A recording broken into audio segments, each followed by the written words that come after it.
Solve for x. Square root of 5x square minus 16 equal to x. Answer. Here squaring both sides.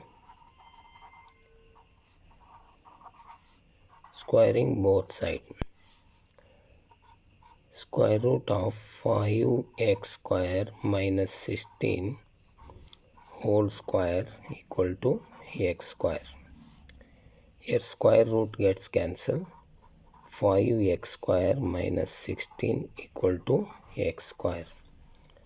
5x square take left side becomes minus x square, minus 16 take right side becomes plus 16. 5x square minus 1x square is 4x square equal to 16. 4 1s are 4, 4 4s are 16. X square equal to 4. X equal to square root of 4. Square root of 4 is 2. 2 is answer.